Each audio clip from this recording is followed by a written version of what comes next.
Durante más de 4 décadas, estudiando a fondo las cartas del Nuevo Testamento y los bastidores históricos detrás de cada versículo, pocas obras me impactaron tanto como la carta de Pablo a Tito.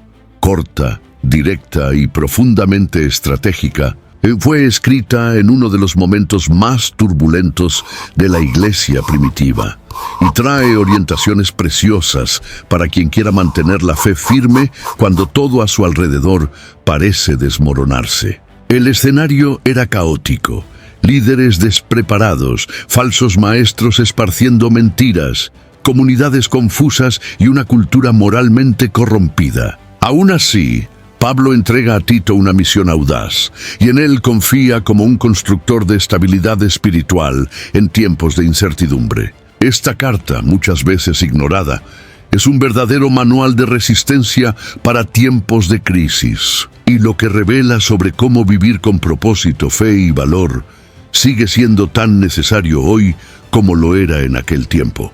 Y mira, si asuntos como este están fuera del radar de la mayoría, por aquí ganan voz, profundidad y contexto.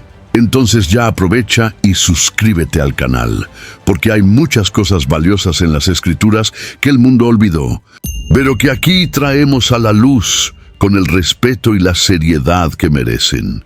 Desde el primer momento de la carta, Pablo sitúa a Tito en un escenario exigente, la isla de Creta, con iglesias jóvenes, comunidades frágiles, amenazadas por falsas enseñanzas y por prácticas morales relativistas. Pablo deja claro que confió a Tito una tarea urgente: organizar las cosas que faltan y designar ancianos en cada ciudad.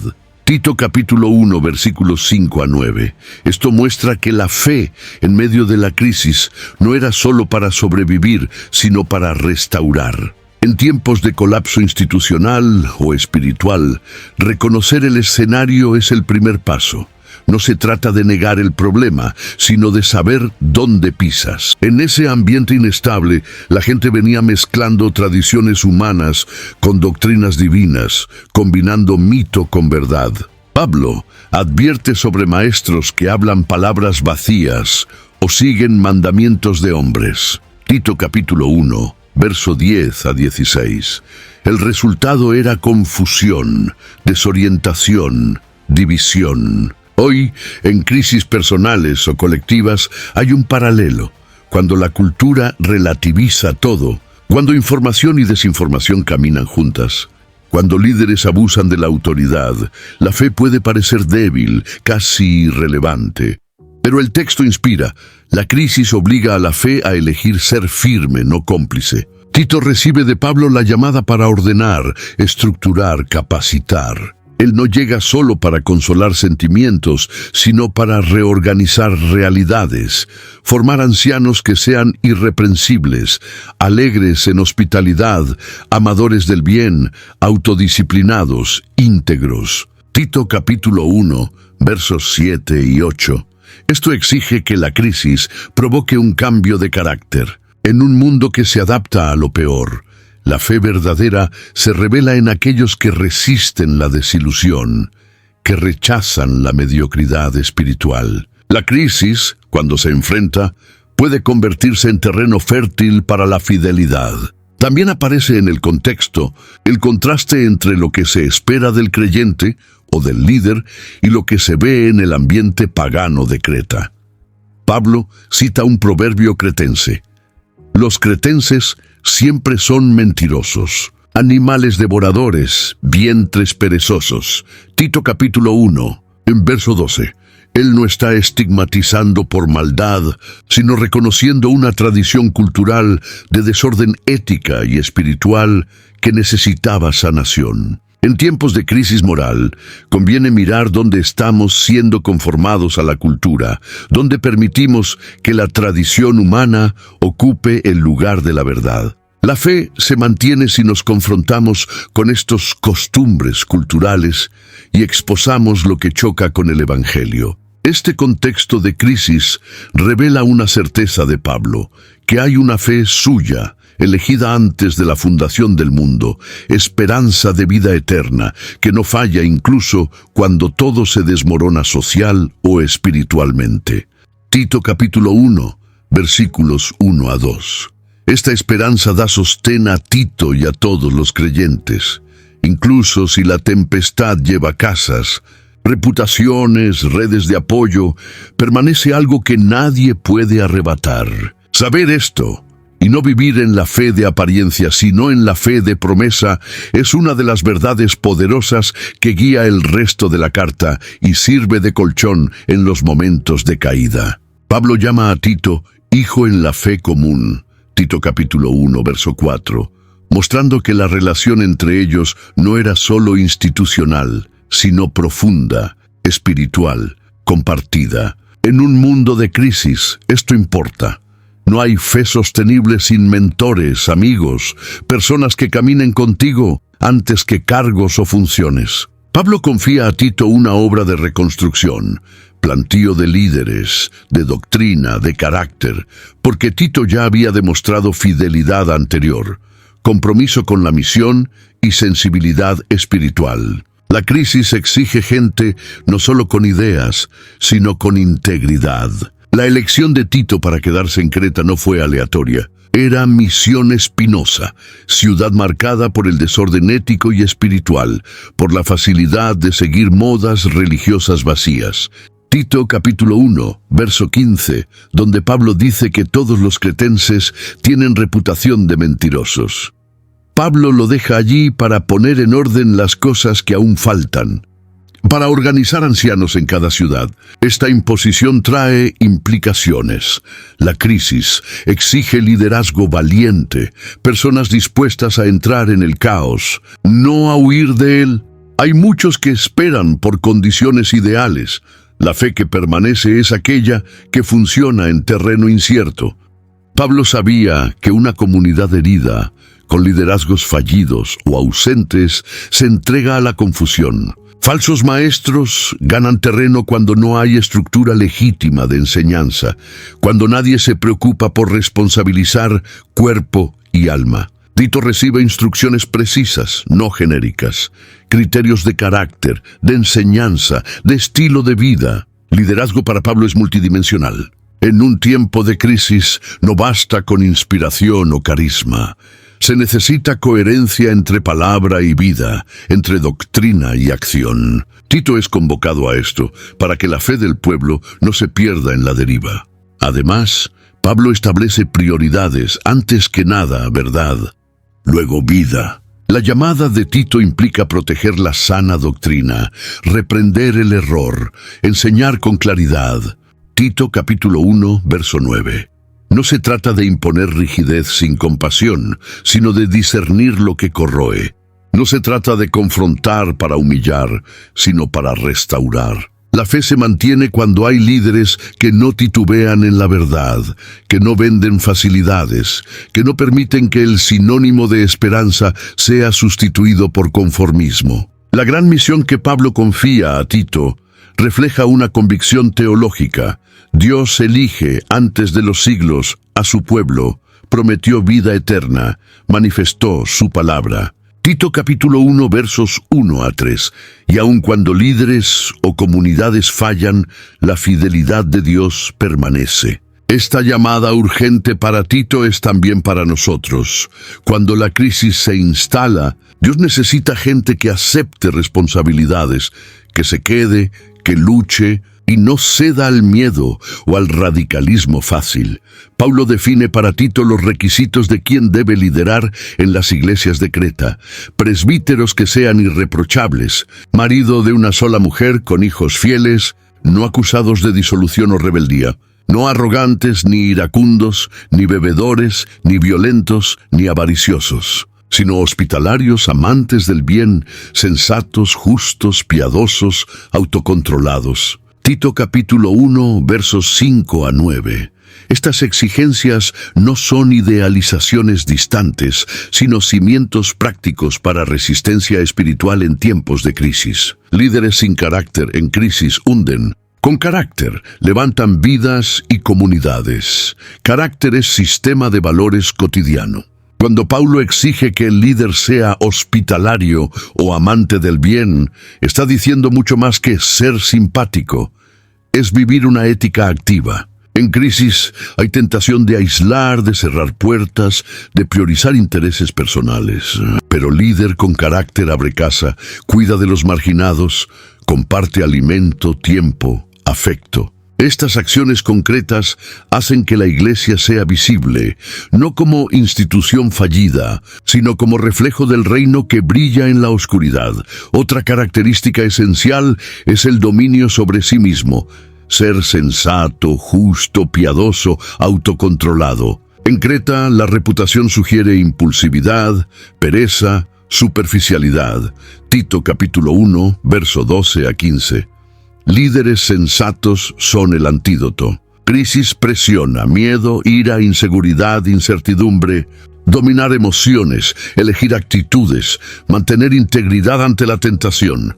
Es ahí donde se revela, más que en discursos, quién realmente sigue a Cristo. Dominio propio es una fortaleza interna. Además, Paulo exige que estos líderes sean capaces de enseñar la doctrina. Tito capítulo 1, verso 9.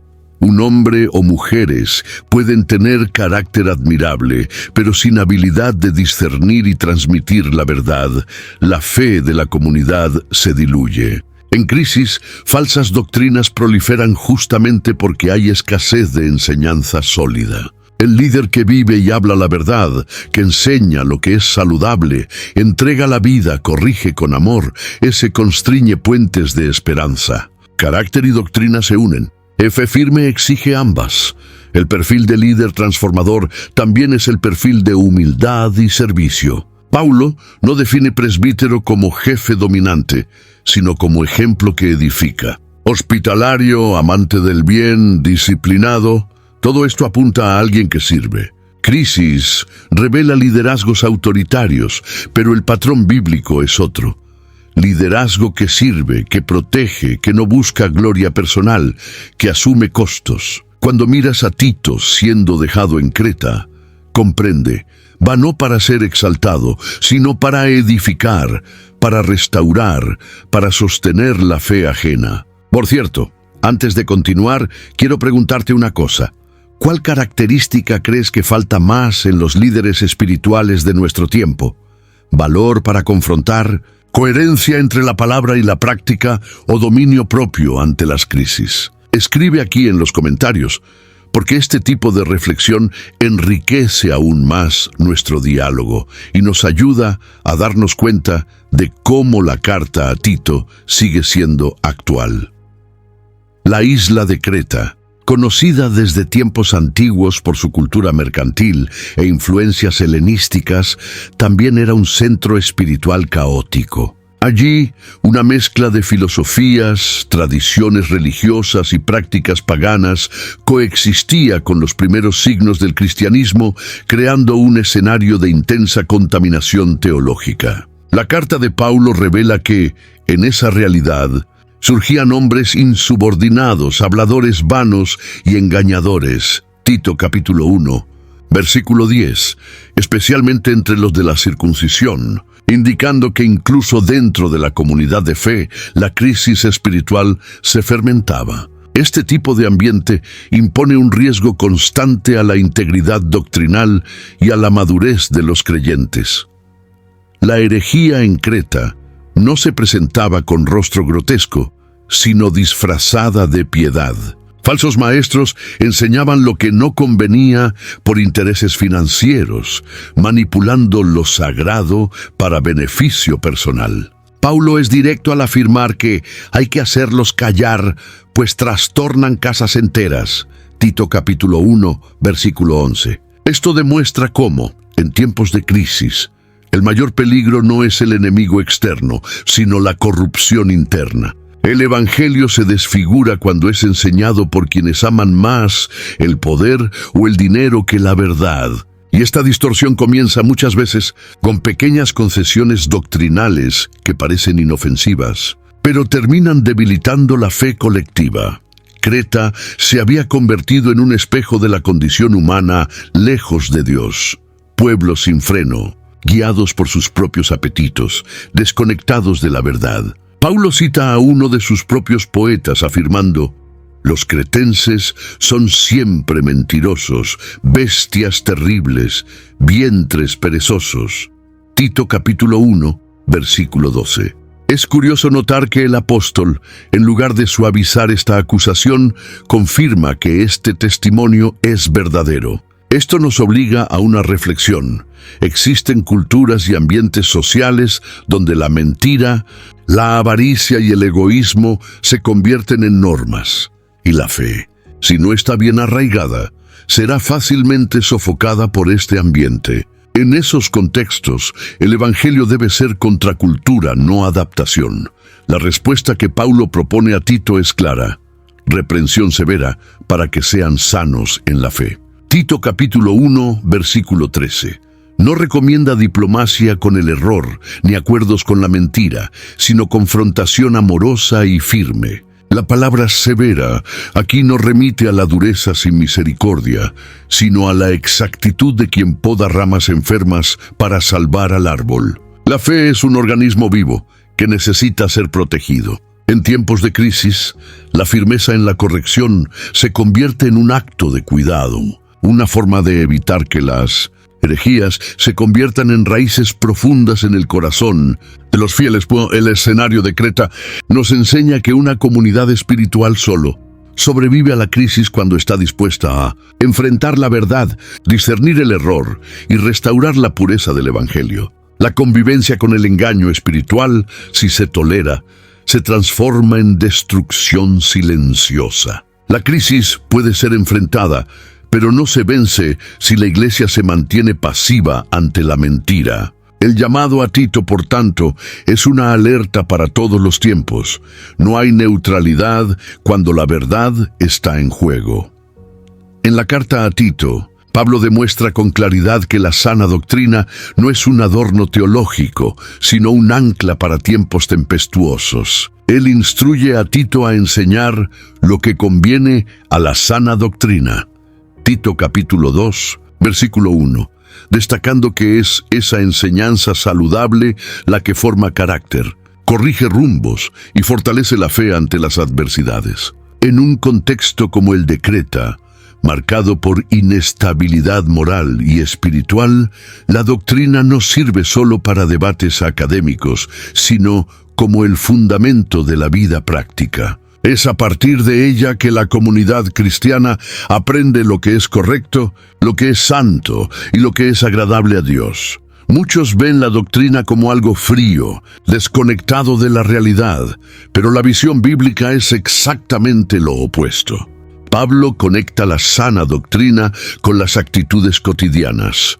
Los hombres mayores deben ser templados, las mujeres mayores maestras del bien, los jóvenes moderados, los siervos obedientes y fieles. Tito capítulo 2, versículos 2 a 10. Cada enseñanza teológica desemboca en una práctica ética y espiritual. En otras palabras, la doctrina no es solo lo que se cree, también es cómo se vive. En tiempos de crisis, cuando el comportamiento de las masas se vuelve inestable, solo quien está firmemente arraigado en una doctrina sólida puede mantenerse de pie. La doctrina saludable es aquella que forma el carácter de Cristo en el individuo. Ella no produce solo conocimiento, sino transformación. Pablo afirma que la gracia de Dios se manifestó salvadora a todos los hombres. Tito capítulo 2, versículo 11. Y esa gracia nos enseña a renunciar a la impiedad y a las pasiones mundanas. La doctrina verdadera tiene ese poder pedagógico, enseña, exhorta, moldea, disciplina. No hay firmeza en la fe sin una enseñanza que confronte los impulsos destructivos del alma y dirija hacia la santidad. Y eso no se conquista por emoción o tradición, sino por la verdad aplicada con fidelidad. Uno de los peligros de la crisis espiritual es que muchos empiezan a buscar soluciones rápidas, respuestas fáciles y experiencias superficiales. Pero la enseñanza bíblica enseña que la firmeza viene de la perseverancia en lo que es verdadero, aunque exija esfuerzo. Tito es convocado a preservar esa verdad, enseñarla con autoridad y negarse a negociar con doctrinas enfermizas. Tito capítulo 2, versículo 15. La palabra debe ser transmitida con convicción, sin vergüenza ni vacilación. Es esta enseñanza íntegra la que sostiene a la Iglesia en medio de las presiones externas e internas. Quien se apoya en la sana doctrina no será llevado por todo viento de doctrina, ni por los modismos espirituales que surgen en tiempos de desesperación. En medio de las crisis es la verdad la que libera, cura y dirige. El Evangelio puro, cuando se enseña con fidelidad, es como un faro en medio de la tempestad. Muestra el camino, revela los peligros y conduce con seguridad hasta el puerto. Y es este Evangelio que Pablo ordena que Tito preserve, con valentía y fidelidad. En tiempos de crisis, la fe no es solo una creencia intelectual, se convierte en una prueba práctica de perseverancia y amor. La carta a Tito revela que, en medio de persecuciones, falsas doctrinas y confusión cultural, la fe cristiana necesitaba ser más que palabras. Necesitaba resistir la presión sin volverse amarga. Necesitaba mantener la firmeza sin perder la compasión. Pablo escribe que los creyentes deben vivir sensatamente, justamente y piadosamente. Tito capítulo 2, versículo 12. Y eso solo es posible cuando la fe pasa por el fuego de la adversidad y permanece inquebrantable. La gran tentación en tiempos difíciles es radicalizarse hacia uno de los extremos. O la persona se vuelve rígida, fría y legalista en nombre de la verdad, o se vuelve permisiva, emocional y sin límites en nombre del amor. Pablo muestra a Tito un equilibrio raro y poderoso.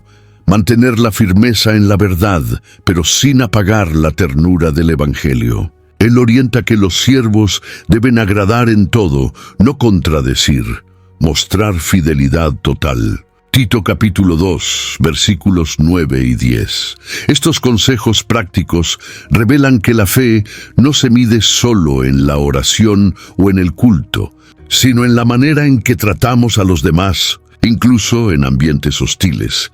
La verdadera firmeza no es un grito de guerra, sino una estabilidad silenciosa. Es la capacidad de continuar haciendo lo correcto cuando nadie está mirando, de mantener la esperanza viva incluso cuando no hay recompensas inmediatas. La fe que sobrevive a la crisis es aquella que sigue amando, sirviendo y esperando con paciencia.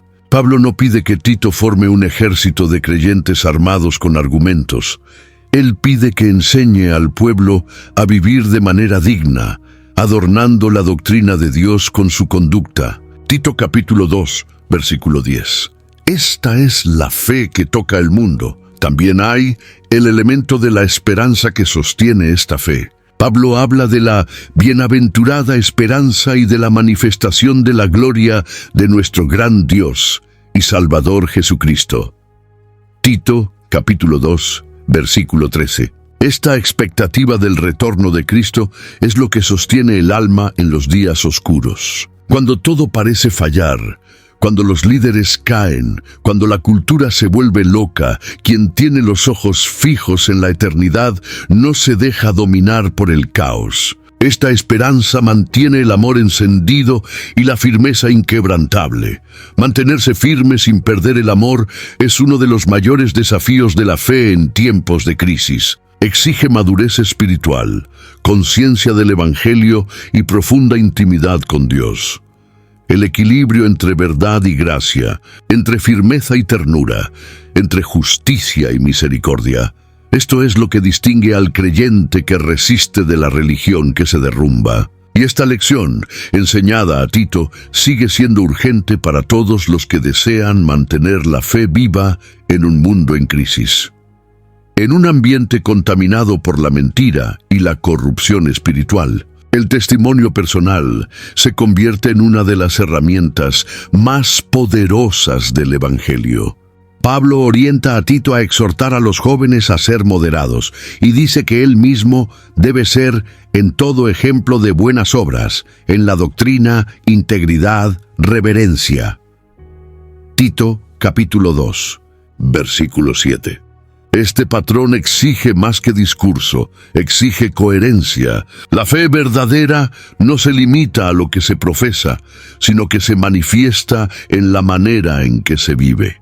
Cuando todo alrededor se deteriora, el ejemplo personal se convierte en luz que denuncia y atrae. La integridad en tiempos de crisis tiene un costo. Vivir de manera irreprochable en una cultura donde los valores están invertidos provoca resistencia. Quien es honesto entre los deshonestos causa incomodidad. Quien vive con dominio propio en un mundo entregado a los impulsos es visto como extraño. Pero Pablo está convencido de que la consistencia entre palabra y vida es la mejor respuesta a la corrupción. Él escribe: muéstrate en todo ejemplo, no solo en un aspecto sino en todos. Esto requiere vigilancia constante y una fe que se traduce en decisiones diarias. Más que evitar escándalos, vivir de manera íntegra es cargar una convicción interna que moldea el exterior. Pablo complementa diciendo que la enseñanza de Tito debe ser con lenguaje sano e irreprochable para que el adversario sea avergonzado, no teniendo ningún mal que decir de nosotros. Tito capítulo 2, versículo 8. Esto muestra que hasta los opositores de la fe pueden ser confrontados, no por argumentos intelectuales, sino por el peso del testimonio. La integridad no cierra bocas con ira, sino con evidencia. Este llamado no es exclusivo de líderes. Toda la comunidad cristiana es convocada a vivir de manera que adorne la doctrina de Dios, nuestro Salvador. Tito, capítulo 2, versículo 10. La imagen es bella. El comportamiento del creyente sirve como ornamento de la verdad en la que cree. Cuando un siervo actúa con fidelidad, cuando un joven es sensato, cuando una mujer mayor es prudente, la doctrina se vuelve visible, atractiva, impactante. El Evangelio no brilla solo en el púlpito, sino en los corredores de la casa, en las conversaciones del día a día, en la postura ante las dificultades. Mantener la integridad en medio de la oscuridad es, sin duda, una batalla. Pero es esa consistencia la que transforma la fe en evidencia. Tito fue llamado para enseñar, sí, pero también para demostrar. Y el poder del testimonio íntegro sigue siendo la voz más alta en una generación que desacredita fácilmente las palabras. Cuando la fe es visible en los frutos, convence incluso a los más escépticos. La carta a Tito no es solo un llamado a la acción práctica, sino también un recordatorio de la esperanza que sostiene al pueblo de Dios. Pablo escribe que debemos aguardar la bienaventurada esperanza y la manifestación de la gloria de nuestro gran Dios y Salvador, Jesucristo. Tito capítulo 2, versículo 13. Esta espera no es pasiva ni ansiosa, es una espera que alimenta la fe y moldea el comportamiento. En tiempos de crisis, la esperanza escatológica se convierte en un remedio contra la desesperación y el conformismo. La esperanza cristiana no es una utopía vacía, se basa en una promesa sólida: Cristo vendrá. Pablo presenta esta esperanza como algo bienaventurado, es decir, feliz, lleno de alegría y certeza. Es esta convicción del regreso glorioso de Cristo la que da sentido a las renuncias que hacemos hoy. Renunciar a las pasiones mundanas, vivir con sobriedad y piedad, soportar persecuciones o pérdidas. Todo esto se vuelve soportable porque hay un futuro glorioso aguardando. Cuando la gloria es cierta, el presente se vuelve manejable. El Evangelio nos enseña que la espera no es inactividad. Mientras aguardamos, somos moldeados. Pablo escribe que Jesús se dio a sí mismo por nosotros, para redimirnos de toda iniquidad y purificarse para sí un pueblo suyo especial, celoso de buenas obras. Tito capítulo 2, versículo 14. La esperanza futura transforma el presente. La certeza del cielo nos impulsa a la santidad hoy. En otras palabras, quien realmente cree que Cristo volverá, vive de manera diferente ahora. La esperanza no anestesia, santifica. En los días oscuros, cuando la cultura promueve la desesperanza, la Iglesia necesita rescatar esta visión escatológica. La fe que no apunta hacia el futuro se agota en el presente. La crisis económica, política o espiritual pierde el poder de dominar cuando los ojos están fijos en la gloria prometida. No se trata de alienación, sino de perspectiva. Cuando sabemos el destino final, no nos desesperamos por las curvas del camino. La esperanza de la gloria es el faro que orienta los pasos en medio de la neblina. Esperar por la manifestación de la gloria es, por lo tanto, vivir con los ojos en alto y los pies firmes en el suelo. Es mantener el corazón anclado en la eternidad mientras actúa con diligencia en el presente. La Iglesia de Creta necesitaba esta visión. Y nosotros también. En tiempos de crisis, la esperanza se convierte en oxígeno espiritual. Y cuando es alimentada por la promesa de la gloria, nada es capaz de sofocarla. Es impresionante cómo Pablo, incluso al hablar de ética y comportamiento, siempre regresa a la raíz de la fe cristiana, la gracia. Él escribe que la gracia de Dios se ha manifestado trayendo salvación a todos los hombres. Tito capítulo 2, versículo 11. Pero esta gracia no es solo el punto de entrada de la vida cristiana, también es el poder que la sostiene. En tiempos de crisis, es común ver a personas tratando de vivir por su propia fuerza, como si bastara la determinación para resistir. Pero la enseñanza bíblica es clara. Solo la gracia capacita para la vida cristiana real.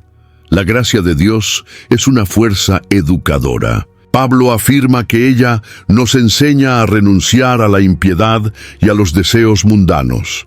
Tito capítulo 2, versículo 12. Es decir, la gracia no solo perdona el pasado, sino que instruye el presente. Ella actúa como un maestro que, con paciencia y firmeza, muestra el camino de la santidad. En tiempos de tentación, desánimo o confusión, es esta gracia la que nos recuerda quiénes somos, nos levanta y nos dirige nuevamente. Vivir por la gracia es estar en constante aprendizaje y transformación. Es curioso que muchas personas piensen en la gracia como un permiso para vivir de cualquier manera. Pero Pablo enseña lo opuesto. Quien ha sido alcanzado por la gracia es llamado a vivir sensata, justa y piadosamente. La gracia que salva también santifica. Ella no acomoda, ella inquieta, no embriaga, ella despierta. En tiempos de crisis, esta gracia nos impide conformarnos con el mal o desistir. Es combustible para continuar incluso cuando faltan fuerzas naturales. Además, la gracia es el fundamento de la identidad cristiana. Pablo escribe que Cristo se dio por nosotros, y esto nos convierte en un pueblo suyo especial, celoso de buenas obras. Tito capítulo 2, versículo 14. Es decir, no hacemos buenas obras para merecer la gracia, hacemos porque hemos sido transformados por ella. La vida cristiana, entonces, no está motivada por culpa o miedo, sino por gratitud y nueva naturaleza. La gracia cambia la fuente de la motivación.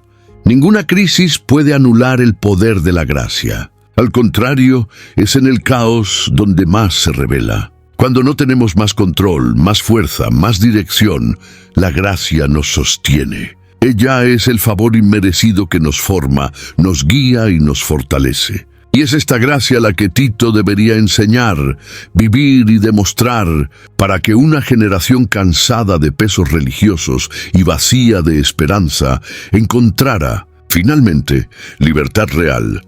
Pablo orienta a Tito a enseñar con autoridad. Y no solo con sugerencias amables. Él escribe, habla estas cosas, exhorta y reprende con toda la autoridad. Nadie te menosprecie. Tito capítulo 2, versículo 15. En tiempos de crisis, la autoridad espiritual verdadera no se trata de autoritarismo o control, sino de coraje para afirmar lo que es correcto, incluso cuando no es popular.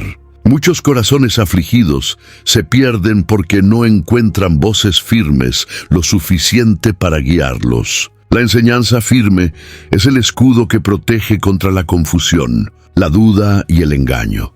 Es importante darse cuenta de que esta autoridad no proviene del carisma personal ni de la posición social de Tito, sino de la palabra de Dios.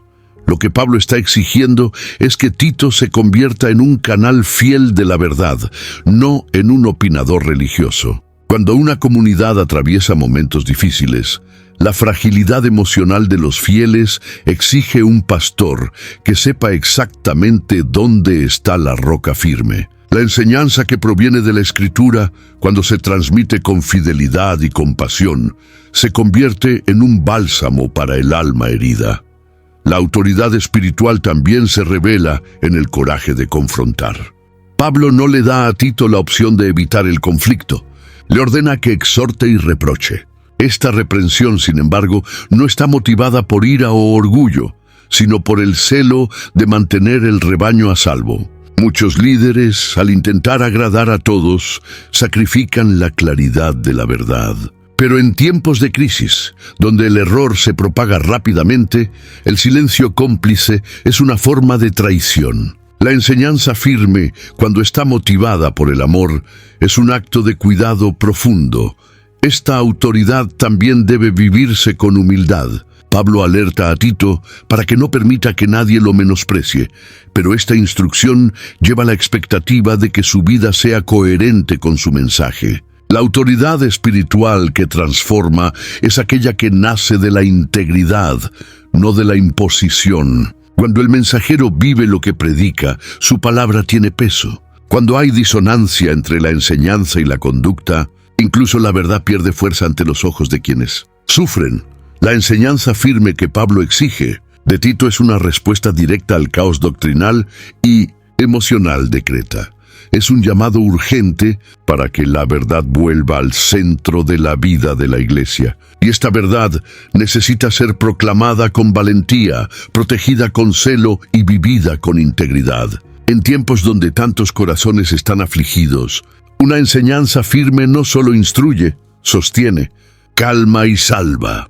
El ambiente descrito por Pablo en Creta estaba infestado de voces engañosas, maestros rebeldes y discursos vacíos que perturbaban familias enteras. En medio de este ruido, él orienta que el presbítero sea alguien capaz de exhortar con la sana doctrina y convencer a los que contradicen.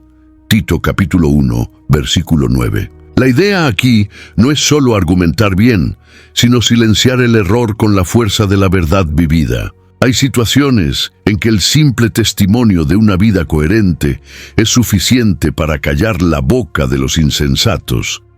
Este silencio impuesto a la rebeldía no es fruto de violencia u opresión, sino de autoridad moral. Cuando el error es confrontado por una verdad vivida con fidelidad, pierde el poder de seducción. Los falsos maestros, al percibir que sus palabras no encuentran eco en corazones firmes, se vuelven irrelevantes. En tiempos de crisis, esta resistencia silenciosa es una de las formas más eficaces de vencer el engaño. Es como si la luz, al simplemente brillar, obligara a las tinieblas a retroceder. Pablo habla de hombres que profesan conocer a Dios, pero niegan esto con sus acciones, siendo abominables, desobedientes y reprobados para toda buena obra. Tito capítulo 1, versículo 16. Este tipo de hipocresía no puede ser combatido solo con discursos. Requiere confrontación espiritual y discernimiento. Tito es instruido a exponer estas contradicciones y proteger el rebaño de la contaminación. La fe que se mantiene pura en medio del engaño necesita voces que hablen con claridad, pero también vidas que sean respuestas vivas a la mentira. La verdad, cuando se predica con fidelidad, crea un espacio de protección espiritual. Se convierte en un filtro que separa lo falso de lo verdadero, lo vacío de lo eterno. Y a medida que esta verdad se va practicando dentro de la comunidad, establece un patrón visible. Esto por sí solo ya silencian muchos de los ataques y argumentos infundados. Cuando una iglesia vive lo que predica, su autoridad trasciende las palabras. Silencia el engaño con coherencia. El silencio de los insensatos no es impuesto por fuerza humana, sino por la presencia innegable de la verdad. Una iglesia firme en la palabra, que no negocia valores, que vive el evangelio con valentía y humildad, se vuelve inmune a las acusaciones infundadas. Y este silencio impuesto al error no es ausencia de confrontación, es victoria de la fidelidad sobre la mentira.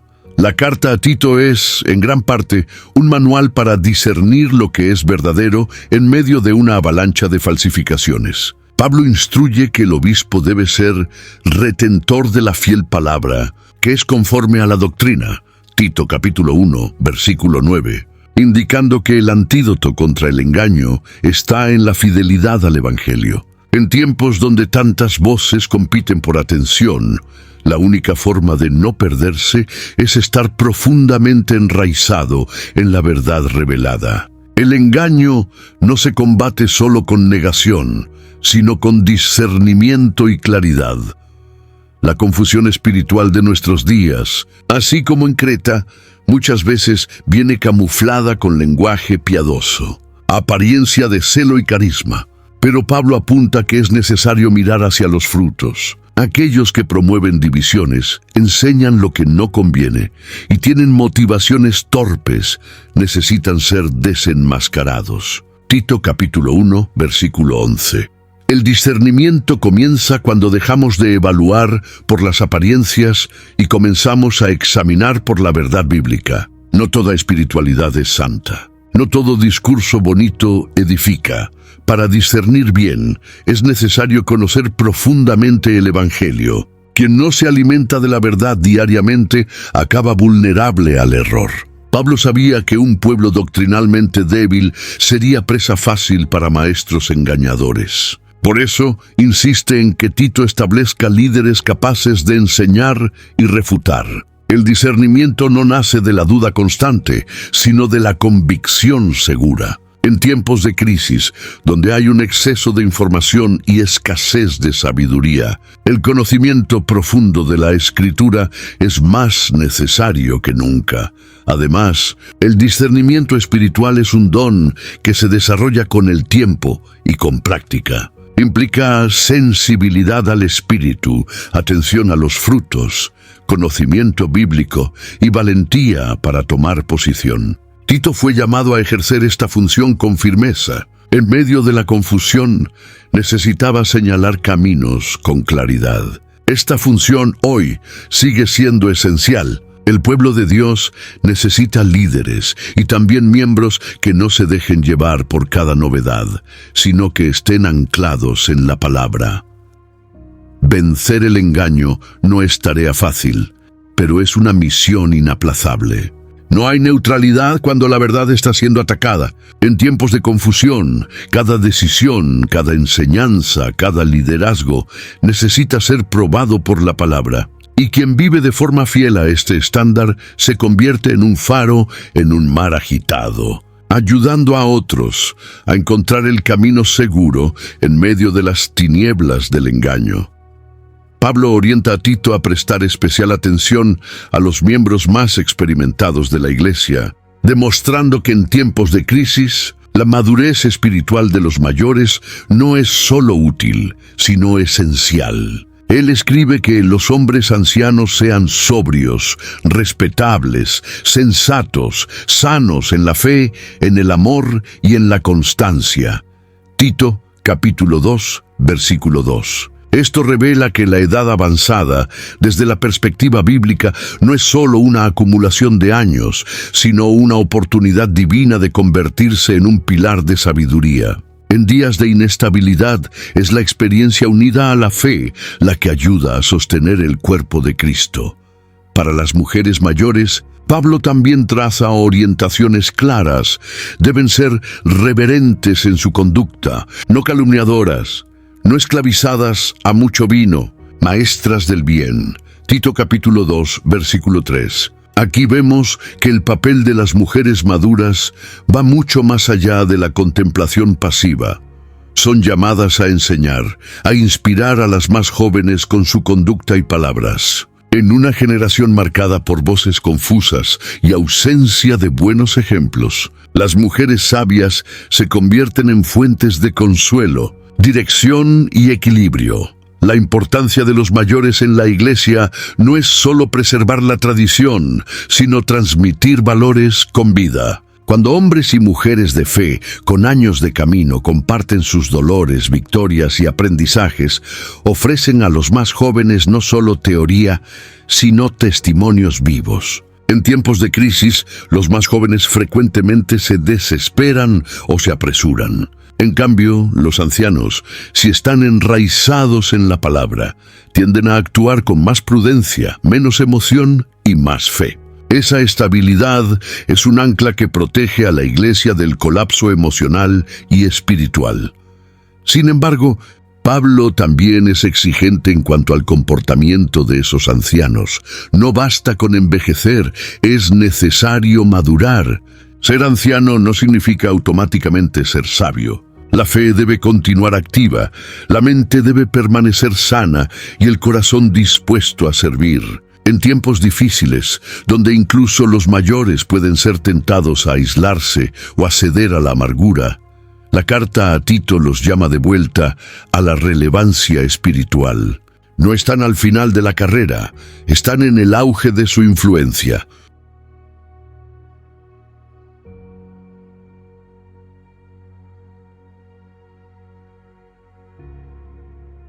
En una iglesia saludable, los mayores son consejeros, ejemplos, discipuladores. No son descartables, sino insustituibles. En tiempos de crisis, cuando todo parece derrumbarse, es ese pueblo experimentado quien señala el camino con firmeza y serenidad. Tito recibe esta misión: reavivar en los ancianos el propósito divino de guiar a las generaciones más jóvenes como columnas de sabiduría en un templo vivo. La fe cristiana, según la carta a Tito, no es algo reservado para momentos litúrgicos o situaciones espirituales profundas.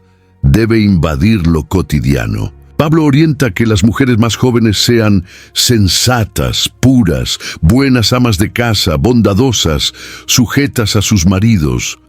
Tito capítulo 2, versículo 5. Cada una de estas expresiones está enraizada en una visión de fe que moldea incluso los detalles más comunes de la rutina.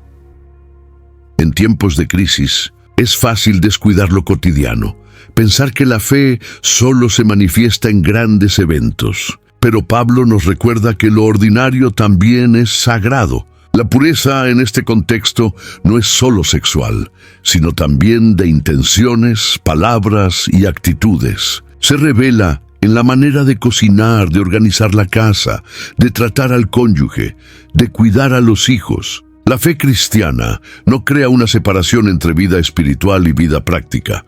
Funde ambas en una sola. El hogar se convierte en un altar. Y esto es especialmente necesario cuando el mundo alrededor está en colapso.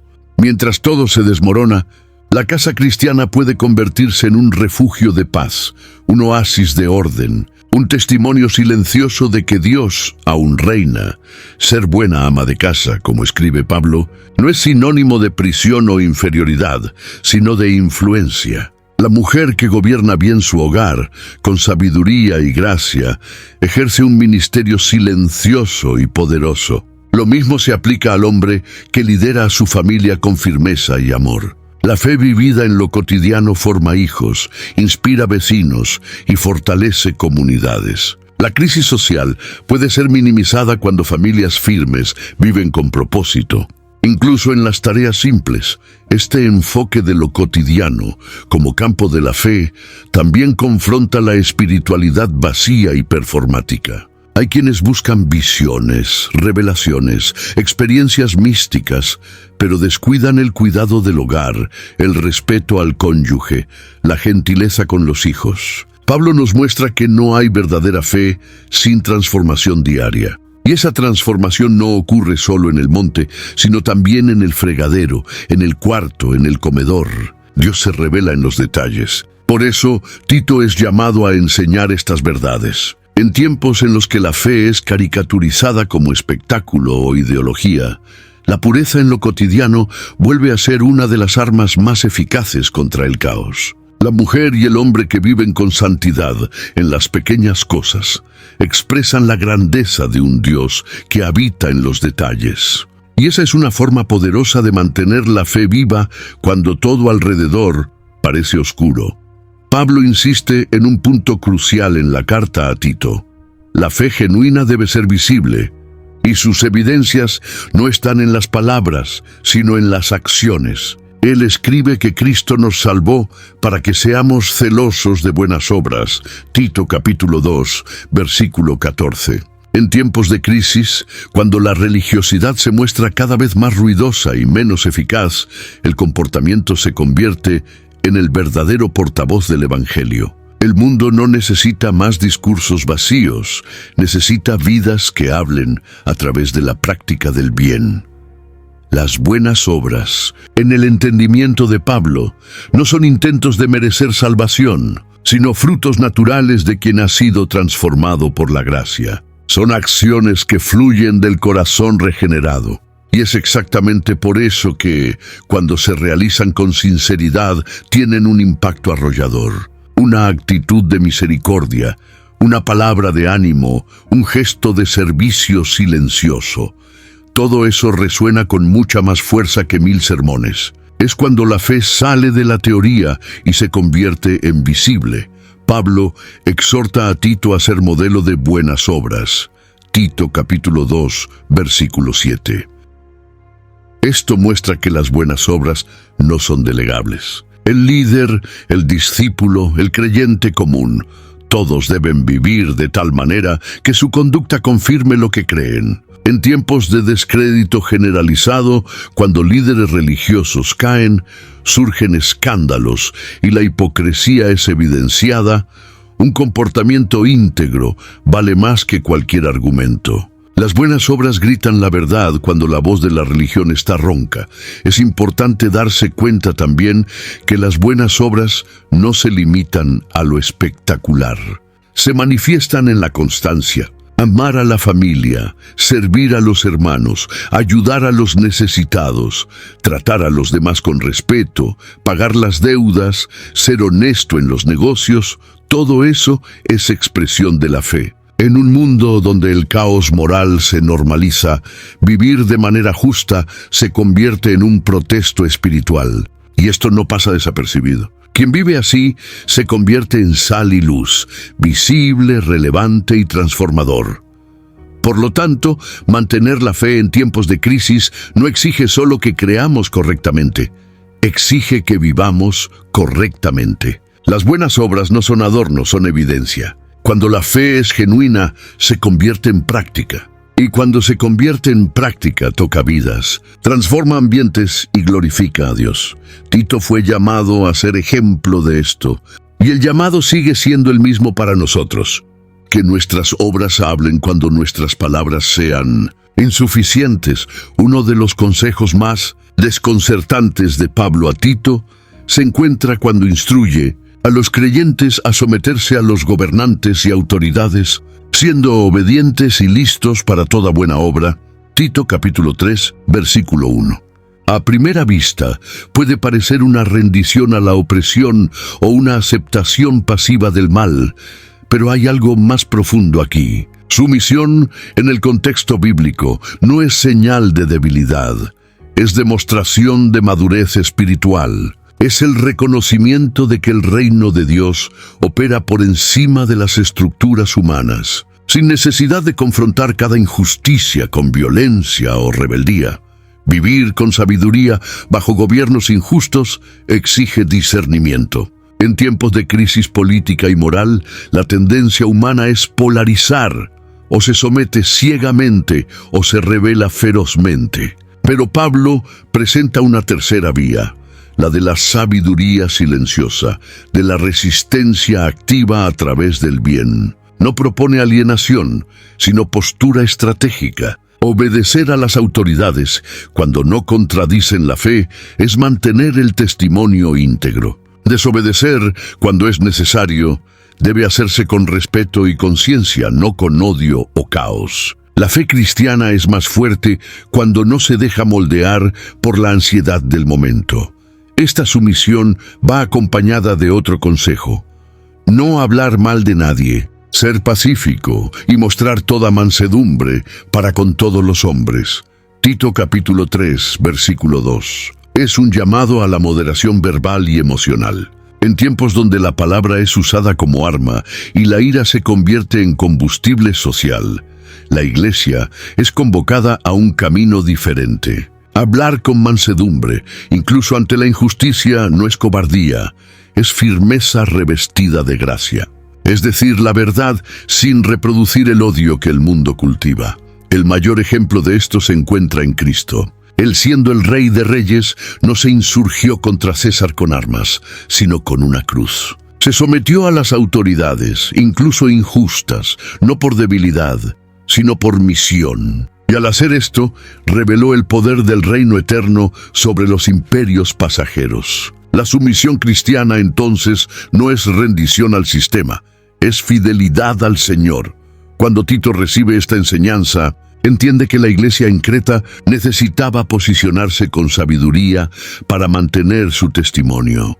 Vivo en medio de gobiernos corruptos. Vivir con sabiduría en tiempos de gobiernos injustos es mantener el corazón centrado en Dios, no en las estructuras humanas. Es actuar con equilibrio, hablar con prudencia, servir con diligencia y resistir con santidad. La sumisión, cuando motivada por la fe, se convierte en una forma de revelación.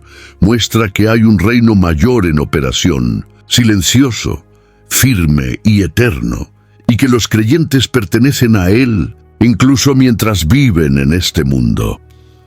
Pablo hace cuestión de recordar a Tito que la transformación del creyente no es obra humana. Él escribe que Dios nos salvó no por obras de justicia que hubiéramos hecho, sino según su misericordia, por el lavar regenerador y renovador del Espíritu Santo.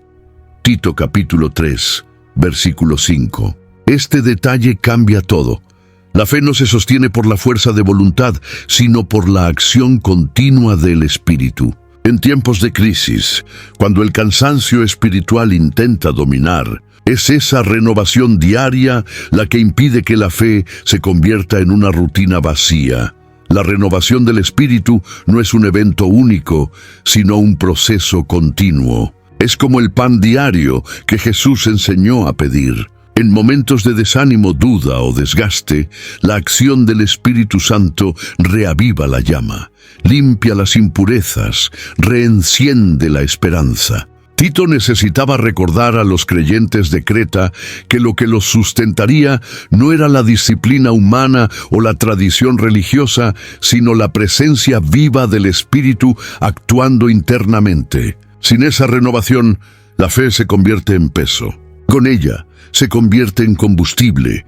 Es curioso cómo Pablo destaca que esta obra no parte del hombre, sino de la misericordia de Dios. Él escribe que el Espíritu fue derramado abundantemente por Jesús Cristo, nuestro Salvador. Tito capítulo 3, versículo 6. Esto significa que no estamos ante una fuente limitada. Hay abundancia de gracia, de fuerza, de renovación. Cuando todo a nuestro alrededor grita para, el Espíritu susurra continúa. Es en ese aliento divino que encontramos poder para permanecer cuando la lógica humana ordena desistir. Además, esta renovación no solo nos sustenta, nos transforma. A cada toque del Espíritu, somos moldeados más a la imagen de Cristo. La crisis externa se convierte paradójicamente en una oportunidad para el crecimiento interior. El dolor se convierte en madurez. La escasez nos enseña a depender. El desespero revela la suficiencia de la gracia. Tito debía mostrar esto al pueblo, que la renovación del Espíritu no era solo para resistir, era para crecer, incluso en medio de las cenizas. Mantener la fe viva en tiempos difíciles exige más que coraje humano. Exige intimidad con Dios, apertura al Espíritu, disposición para ser renovado día tras día. Quien depende solo de sí mismo se desmorona. Quien se abastece de la fuente divina, aunque esté rodeado por el caos, permanece en pie y no solo sobrevive, fructifica. La carta a Tito termina con orientaciones prácticas y saludos, pero antes de eso, Pablo hace un llamado importante.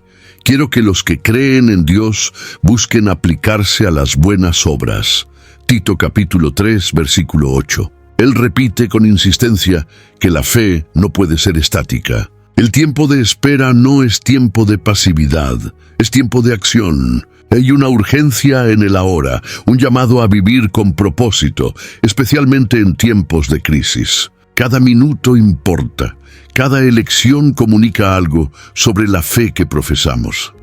La urgencia no es ansiedad, es conciencia. Tito es desafiado a formar una comunidad que no se limita a sobrevivir, sino que vive intencionalmente, sirviendo, enseñando, restaurando. Pablo sabía que las circunstancias podrían cambiar en cualquier momento, pero el llamado al celo permanecía. Él escribe que estas cosas son buenas y provechosas para los hombres.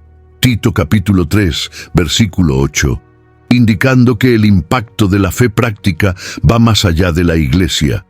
Alcanza a la sociedad. La crisis entonces no es disculpa para la inercia, es campo fértil para la manifestación del reino. Vivir con propósito también exige enfoque. Pablo advierte que se eviten cuestiones necias, genealogías, contiendas y debates acerca de la ley. Tito, capítulo 3, versículo 9. Esto revela que hay muchas distracciones religiosas que desvían de lo esencial. En tiempos difíciles es fácil perderse en debates que no edifican, en tradiciones que no transforman. Tito necesitaba mantener al pueblo centrado en lo que realmente importa: amar, servir, enseñar, vivir con santidad. La urgencia de la hora requiere claridad de misión. Además, la carta termina con Pablo dando instrucciones específicas sobre personas que estaban en movimiento misi o Nero. Él habla de Artemas, Tíquico, Zenas y Apolo. Tito capítulo 3, versículos 12 y 13, recordando que la iglesia es dinámica, que el evangelio avanza, incluso en tiempos difíciles. La misión continúa. La vida cristiana es un viaje, y Tito necesitaba vivir con los ojos abiertos a las oportunidades a su alrededor. El tiempo presente exige acción, y el propósito del creyente no puede ser pospuesto. Concluimos la lectura de la carta a Tito con la clara percepción de que la fe que permanece en tiempos de crisis es aquella que se manifiesta en obras, que se sostiene en la verdad, que se renueva en el espíritu y que vive con urgencia espiritual. Tito nos desafía a salir de la pasividad, a enfrentar la crisis con propósito y a ser parte de la respuesta de Dios para el mundo en dolor. Y ese llamado más que nunca es para ahora. Hay verdades que no podemos guardar solo para nosotros. Comparte este video con alguien que amas y que necesita firmeza en la fe. Y aprovecha para inscribirte aquí en el canal, porque fortalecer la fe con sabiduría y claridad también es una forma de cuidar de quienes vienen después de nosotros. Y en los comentarios quiero saber, ¿qué más te habló al corazón en esta carta a Tito?